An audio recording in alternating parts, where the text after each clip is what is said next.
what is the work done what is the work done in creating a system of two charges, दो charges at a separation of at some separation लिख लेते हैं, at some separation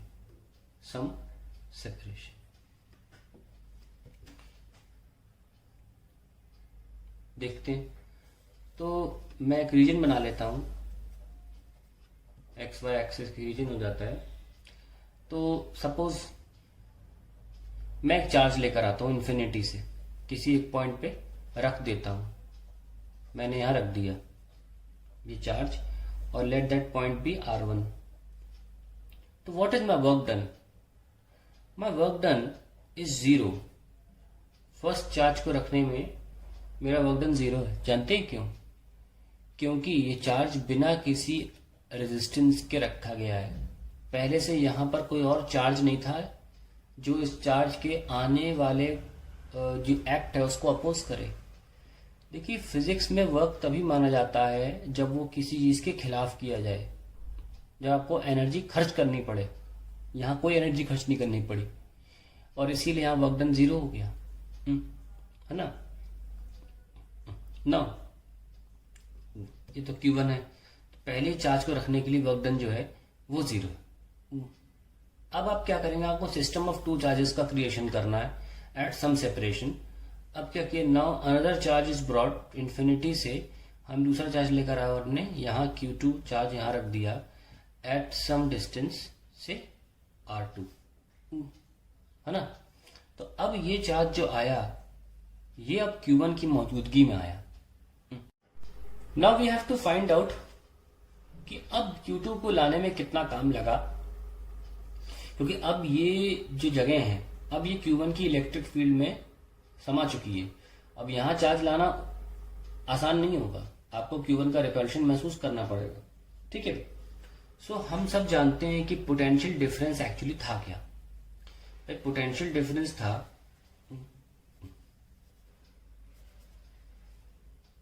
work done per unit charge in bringing it from one point to another,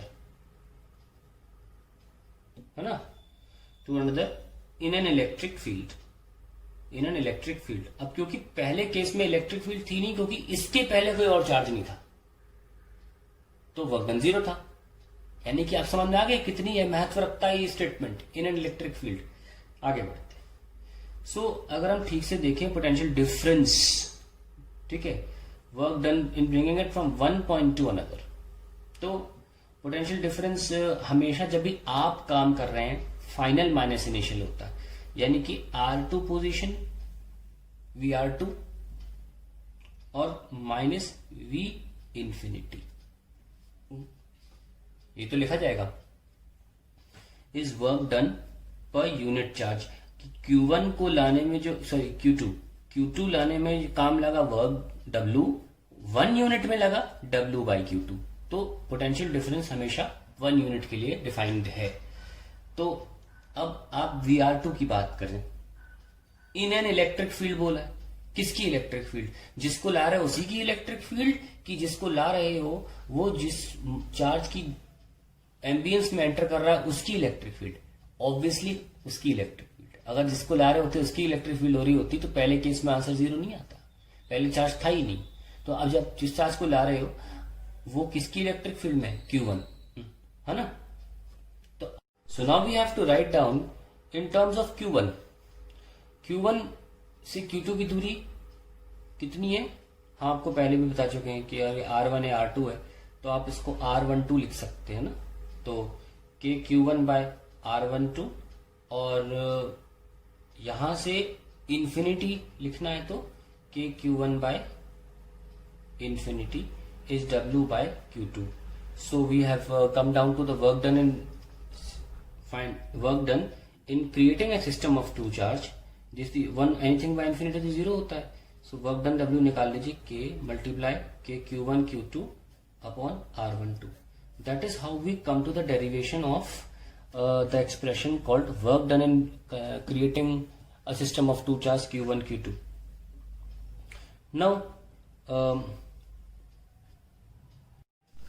Now let's find out to create a system of three charge.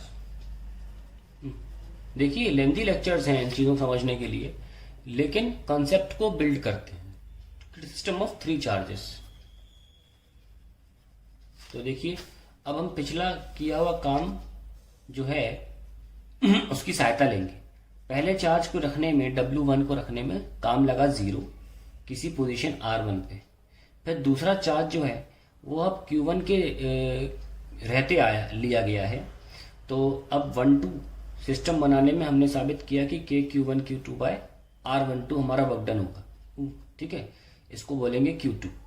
अब suppose हम एक charge एक और लेकर आते हैं इन्फिनिटी से Q3. अब क्या है कि वो Q1 के दायरे में भी Q1 की मौजूदगी में भी लाया जा रहा है और Q2 की मौजूदगी में भी लाया जा रहा है.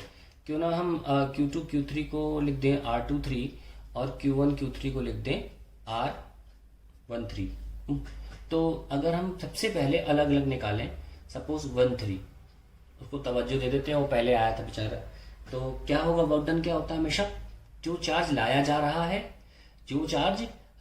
रहा है Q3 multiply by the potential difference.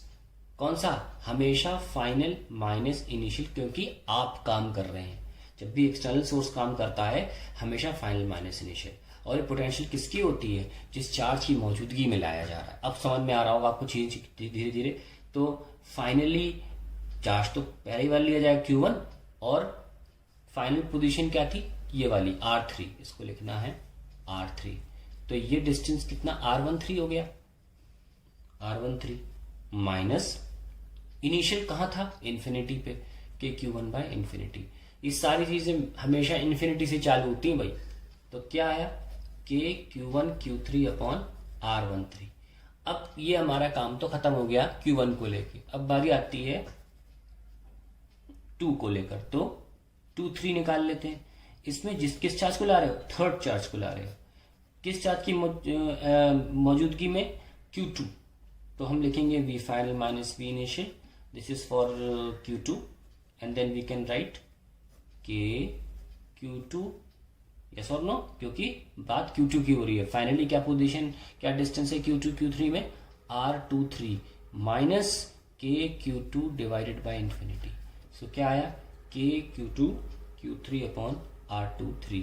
So that is the work done to bring the charge in the presence of second charge. So total work done क्या हुआ, total हुआ 1-2 बनाने में, 1-3 बनाने में और 2-3 बनाने में.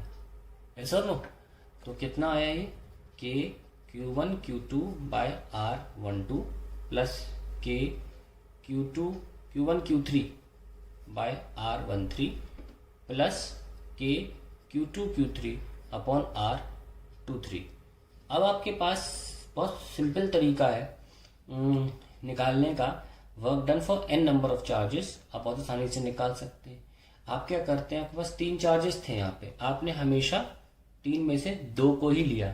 तो जितने भी नंबर ऑफ टर्म्स आने चाहिए 3 और कॉम्बिनेशन लगाकर 3C2 लगाकर आप सॉल्व कर सकते हैं कि कितने टर्म्स आने चाहिए. अगर मैं आपको 4 चार्ज दे दूंगा तो फिर आप कैसे निकालोगे number of terms, for C2.